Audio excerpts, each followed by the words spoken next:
નમસ્કાર દર્શક મિત્રો, આઈઆરસીપી ન્યૂઝમાં સૌનું હાર્દિક સ્વાગત છે। હું છું આપણી જાની મકવાણા। સતત કરતા પહેલા નજર કરીશું મુખ્ય સમાચાર પર। જનોની એનટીપીસીમાં કામદારોનું શોષણ થતું હોવાના આક્ષેપ સાથે હોબાળો। કામદારોનું શોષણ થતું હોવાના આક્ષેપ સાથે હડતાળનું શસ્ત્ર કામદારોએ ઉઠાવ્યું। અંકલેશ્વર જીઆઈડીસી રહેણાંક વિસ્તારમાં તસ્કરોનો આતંક। એક જ રાતમાં 12 થી 15 દુકાનોના તાળા તૂટ્યા હોવાની ફરિયાદ। CCTV viral. મનરેગા કૌભાંડમાં નિવૃત્ત અને ફરજ પરના ટીડીઓ મળી 2 ટેકનિકલ આસિસ્ટન્ટ મળી 4 ની ધરપકડ। ભરૂચમાં ભોય સમાજ દ્વારા અનોખી રીતે મેઘરાજાની પ્રતિમાનું સ્થાપન કરાયું। દિવાસાના દિવસે ભક્તોની દશા સુધારનાર મા દશામાના વ્રતનો પણ પ્રારંભ થયો।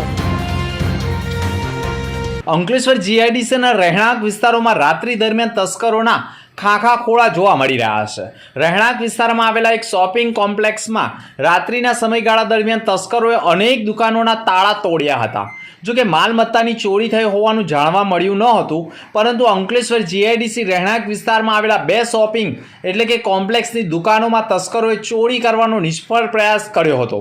જીઆઈડીસીમાં આવેલા પારિતોષ એપાર્ટમેન્ટ નીચે તેમજ મારુતિ કોમ્પ્લેક્સની મળી 15 જેટલી દુકાનોના તાળા ગત રાત્રિ દરમિયાન તૂટ્યા હતા। 2 શોપિંગ કોમ્પ્લેક્સની અનેક દુકાનોના ચોરીના ઈરાદે તાળા તોડવાના પ્રયત્નો થયા હતા। આ અંગે કોમ્પ્લેક્સના દુકાનદારોનું એક પ્રતિનિધિ મંડળ દ્વારા જીઆઈડીસી પોલીસ મથકે જાણવાજોગ ફરિયાદ આપી હતી। સમગ્ર ઘટનાના સીસીટીવી ફૂટેજ પણ સામે આવ્યા છે, જેના આધારે પોલીસે તપાસના ચક્રો ગતિમાન કર્યા છે। તેમજ રાત્રિએ પેટ્રોલિંગને વધુ સઘન બનાવવાની બાહેધરી પણ દુકાનદારોને પોલીસે આપી દીધી છે। હું ડૉક્ટર પ્રિયકાંત, मैं मारुति कॉम्प्लेक्स में रातना 3:40 टाइम पर पहली दुकान मारी Shreeji clinic, nice boutique, lifeline medical, Suresh Heena tailor, आगळनी साइड पर गजानंद फूटवेर, ત્યાં સુધી લાઇનમાં કન્ટિન્યુઅસ દુકાનોના શટર ઉચકાવેલા હતા। અમને સવારે જાણ થતાં સુરેશભાઈએ જાણ કરી। આપણે પોલીસ ચોકી એફઆઈઆર કરી? પોલીસ ચોકી એફઆઈઆર કરવાની બાકી છે। કોઈ આપણું નુકસાન એવું કાંઈ? નુકસાનમાં મારા ક્લિનિકમાંથી કેસ અમાઉન્ટ ગયેલી છે, જે છૂટા પૈસા હતા, અંદાજિત 3 થી 4 હજાર જેવા હશે, અને થોડું વીખી કાઢેલું હતું। યાસીનભાઈની દુકાનમાં પણ બધા ડ્રોવર્સ નીચે પડેલા હતા। મેડિકલ સ્ટોરમાં શાયદ નથી ખુલેલું, કેમ કે એમને તરત એલ્યુમિનિયમ સેક્શન આવી જાય છે, એટલે ઓપન નહીં થયેલું। મારી દુકાન હિના ટેલરમાં શટર ઊંચું કર્યું હતું, પણ અંદર જવાની કોઈ શક્યતા નહોતી, એટલે એ લોકો જઈ શક્યા નથી। ઓએનજીસીની મજદૂર સંઘ દ્વારા વિવિધ પડતર પ્રશ્નો બાબતે રાજ્યના વિવિધ જિલ્લાઓમાં વિરોધ પ્રદર્શન યોજાઈ રહ્યા છે, જે અંતર્ગત ભરૂચમાં પણ વિરોધ પ્રદર્શન યોજાયું હતું અને કલેક્ટરને આવેદનપત્ર સુપ્રત કરાયું હતું, જેમાં આક્ષેપ કરવામાં આવ્યો છે કે ઓએનજીસીમાં ખાનગીકરણનો આઉટસોર્સિંગનો વિરોધ, ગુજરાતના સ્થાનિક લોકોની યુનિયનાઇઝ કેટેગરીમાં ભરતી પ્રક્રિયાની માંગ, બંધ કરેલી મેડિકલ ક્રેડિટ સુવિધા ફરી શરૂ કરવાની માંગ, ફાયર કર્મચારીઓનું વર્ગ 4 થી વર્ગ 3માં ઉન્નતીકરણ, ટર્મ બેઝ ફિલ્ડ ઓપરેટરો તેમજ પેરામેડિકલ કર્મચારીઓને કાયમી કરવા અને સલામતીના સાધનો સમયસર અને સારી ગુણવત્તાના મળે તે સુનિશ્ચિત કરવા સહિતની વિવિધ માંગ સાથે કલેક્ટરને આવેદનપત્ર સુપ્રત કરાયું હતું। મારું નામ નિલેશ બોમ્બડે, અંકલેશ્વર એસેટના રેકોગ્નાઇઝ યુનિયનના જનરલ સેક્રેટરી, અને સાથે સાથે મારી સાથે વેસ્ટર્ન સેક્ટરથી તડવી સાહેબ મહેસાણાથી તેમજ જોશી સાહેબ અમદાવાદથી આવેલા છીએ। અમારી માંગણી એ જ છે કે જે બીજ આપણે ઓએનજીસીનું અંકલેશ્વરથી અંકુરિત કરેલું એ આજે મહારત્ન બનીને ઉભરેલું છે, પણ એ પછી પણ મેનેજમેન્ટ તરફથી જે નિર્ણયો લેવાય છે ગુજરાતીઓ પ્રતિ એ બહુ ખોટા નિર્ણયો લેવાય છે। અમારી માંગણી એ જ છે કે આપણી લોકલ ભરતી થવી જ જોઈએ, ગુજરાતની દવા છે, ગુજરાતની ભરતી થવી જ જોઈએ।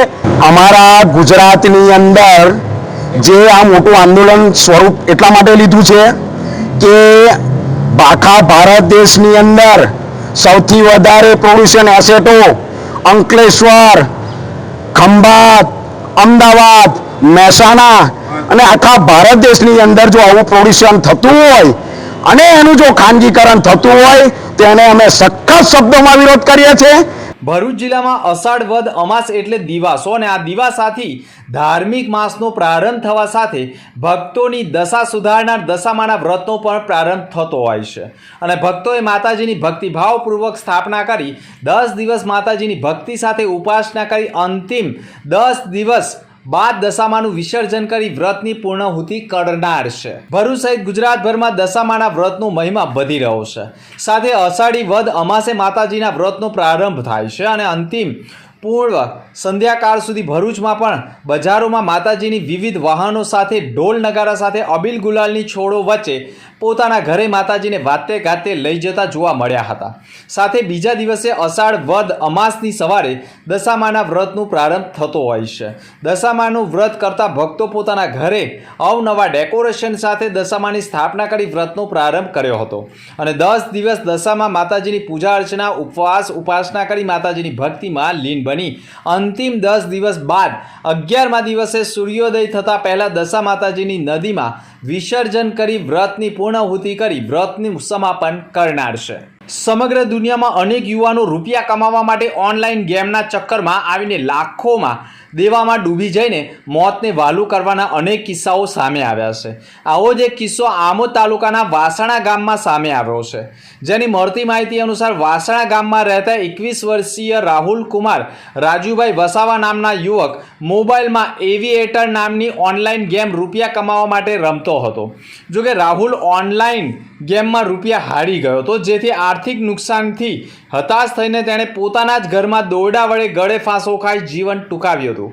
જેની જાણ થતાં જ પરિવારજનો રાહુલને તાત્કાલિક આમોદ સામૂહિક આરોગ્ય કેન્દ્ર ખાતે લઈ જતા તબીબે તેમને મરણ જાહેર કર્યો હતો. યુવાન પુત્રના મોતના કારણે પરિવારજનો શોકમાં પણ ગમગીન બની ગયા હતા. સમગ્ર ઘટનાની જાણ આમોદ પોલીસને થતાં તેઓ ટીમ સાથે ઘટના સ્થળે પહોંચી ગયા હતા અને મૃતદેહનો કબજો મેળવી પોસ્ટમોર્ટમ અર્થે ખસેડી વધુ તપાસ આરંભી છે.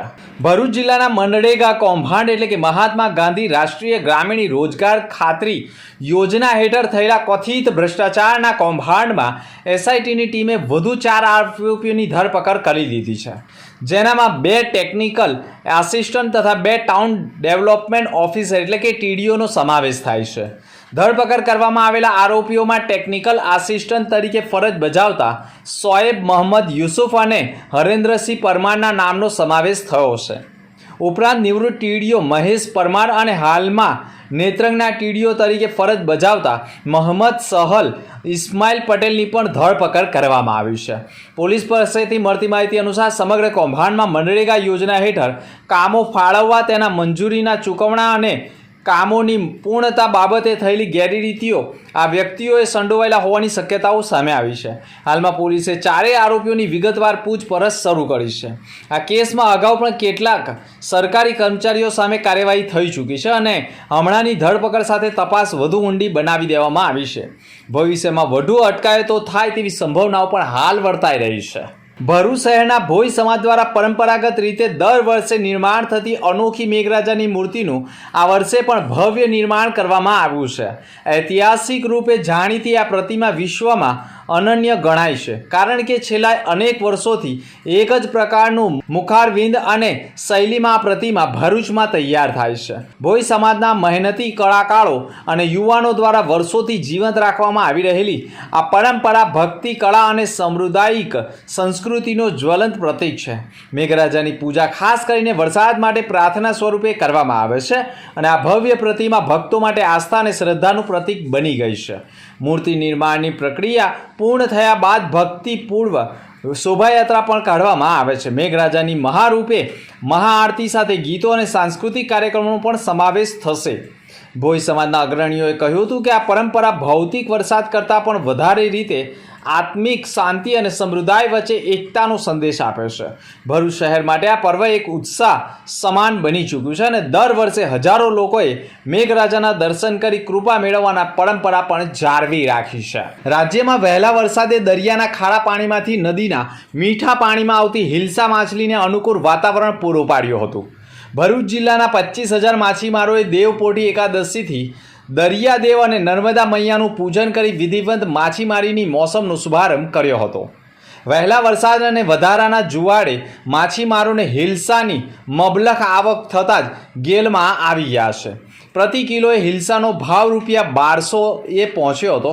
જોકે ત્યાર પછીના બીજા જુવાળમાં પણ હિલ્સાની મોટી સંખ્યામાં આવક ચાલુ રહેતા હિલ્સાના આવેલા ઘોડાપુરમાં ભરૂચ જિલ્લાના માછીમારો પણ તણાઈ ગયા છે અને ભાવો ડૂબી ગયા હોવાને ઘાટ સર્જાયો છે. જિલ્લાની 4 જેટલી આઈસ ફેક્ટરીમાંથી છેલ્લા 2 દિવસથી રોજનો તમામ ઉત્પાદિત થતો 1 લાખ કિલો બરફનો પણ ઉપાડ માછીમારોએ કરી રહ્યા છે. તેમ છતાંય માછીમારોના કહેવા મુજબ તેમને બરફની ઘટ પડી રહી છે. માછલીઓના સ્ટોરેજ અને કન્ટેનરોના ટ્રાન્સપોર્ટર માટે બરફ નહીં મળતા કેટલાય માછીમારોને પકડેલી હજારો માછલીઓને ફેંકવાની નોબત આવી હોવાનું પણ માનવામાં આવે છે. તાજેતરમાં હાલમાં જ Nepal youth sports development forum દ્વારા યોજાયેલા ઇન્ટરનેશનલ એથ્લેટિક ચેમ્પિયનશિપ 3 જુલાઈથી 10 જુલાઈ 2025 નેપાળ ખાતે યોજાઈ હતી. જેમાં ભાવનગરની શ્રી નંદ કુરબા ક્ષત્રિય કન્યા વિદ્યાલય ઇંગ્લિશ મીડિયમ હાઈસ્કૂલના જાડેજા સાક્ષીબા પ્રદીપસિંહ ધોરણ 9ના વિદ્યાર્થીનીએ સબ જુનિયર વિભાગમાં એથ્લેટિક્સની ડિસ્કસ થ્રો ઇવેન્ટમાં પ્રથમ નંબર મેળવી ગોલ્ડ મેડલ પ્રાપ્ત કર્યો છે. આ ટુર્નામેન્ટના એશિયાના ઘણા દેશોએ ભાગ લીધો હતો અને સાક્ષીબા જાડેજાએ પણ ભારત વતી પ્રતિનિધિત્વ કર્યું હતું. સાક્ષીબા ઇંગ્લિશ મીડિયમ વિભાગના કોચ આસિફ ખાન પઠાણ પાસે નિયમિત શાળામાં જ એથ્લેટિક્સનું પણ કોચિંગ મેળવે છે. આ કોચ આસિફ ખાન પઠાણ પોતે ઇન્ડિયાના જિમ્નાસ્ટિક્સના નેશનલ ગોલ્ડ મેડલિસ્ટ છે. આ ઉપરાંત તે જિમ્નાસ્ટિક અંગે યોગાના પણ નેશનલ રેફરીઝ જજ છે અને જેણે યોગાસન પણ કરાવ્યા છે. અનેક સિદ્ધિઓ હાંસલ કરી છે. આવી મોટી સિદ્ધિ અને ઇન્ટરનેશનલ લેવલે ભારતનું નામ રોશન કરવા બદલ નંદકુંવરબા શાળા કોલેજ ફેમિલી વતી ખૂબ ખૂબ આભાર પણ વ્યક્ત કરાયો છે. અને મુખ્ય સમાચાર પર ફરી એક નજર. જનોની એનટીપીસીમાં કામદારોનું શોષણ થતું હોવાના આક્ષેપ સાથે હોબાળો. કામદારોનું શોષણ થતું હોવાના આક્ષેપ સાથે હડતાળનું શસ્ત્ર કામદારોએ ઉઠાવ્યું. અંકલેશ્વર જીઆઈડીસી રહેણાંક વિસ્તારમાં તસ્કરોનો આતંક. એક જ રાતમાં 12 થી 15 દુકાનોના તાળા તૂટ્યા હોવાની ફરિયાદ. CCTV viral. મનરેગા કૌભાંડમાં નિવૃત્ત અને ફરજ પરના ટીડીઓ મળી 2 ટેકનિકલ આસિસ્ટન્ટ મળી 4ની ધરપકડ. ભરૂચમાં ભોય સમાજ દ્વારા અનોખી રીતે મેઘરાજાની પ્રતિમાનું સ્થાપન કરાયું. દિવાસાના દિવસે ભક્તોની દશા સુધારનાર મા દશામાના વ્રતનો પણ પ્રારંભ થયો. તો હતા અત્યાર સુધીના સમાચાર. આવતીકાલે ફરી મળીશું નવા સમાચાર સાથે. નમસ્કાર.